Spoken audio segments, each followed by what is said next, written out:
Your Excellency, the President of the Senate, Your Excellency, the Speaker of the House of Representatives, honorable members, distinguished guests.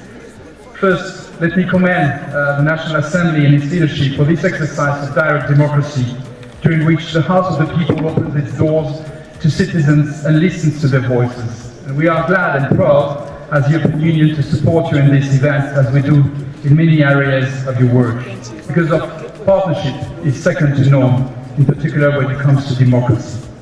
And in approximately 6 months, it will be again the turn to citizens to express themselves, but this time through the ballot paper. Around the world, many eyes will turn towards Nigeria. Millions of young Nigerians will vote for the first time, perhaps wondering if their vote will count. And all of them, all of us, count on Nigeria to give an example of democracy in these 2027 elections, on a level playing field with inclusive and peaceful elections. Over the last year, the EU has continued supporting the National Assembly and other stakeholders, in particular INEC and civil society, to improve rules and management of elections, based in particular on the recommendations made by our European Observation Mission after the 2023 elections. A lot has been done, and there is certainly still room for improvement. This work will continue, including after the elections.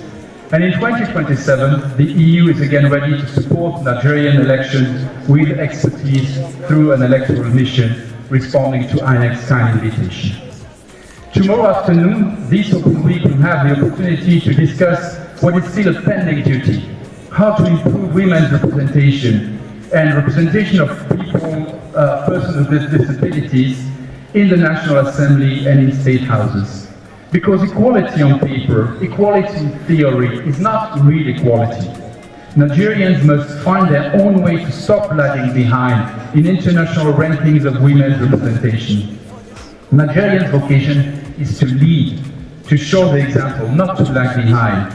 Millions of Nigerian women, but also men, are waiting for this, and I'm sure that rather sooner than later, the National Assembly and state houses will deliver. The National Assembly's work extends, of course, to many other legislative areas, but also to the discussion, adoption, and the oversight of the federal budget. And allow me to draw your kind attention to a key topic. This morning, I was at a very important workshop on the so-called humanitarian transition, in which Nigerian actors and international donors are discussing how the federal and state governments will progressively take over the responsibilities to fund the urgent humanitarian needs of the most vulnerable, which until today still rely very much on international donors. The National Assembly's role will be crucial along state houses to make available regular, predictable and sufficient appropriations in order to meet the humanitarian needs of the country on one hand and fund reliable social protection systems on the other hand. And here again, you can count on the EU to assist you in this cause, certainly one of the most important challenges facing Nigeria today. And the same is true for security and peace building, which we know is a concern for citizens and an important part of this three-day agenda.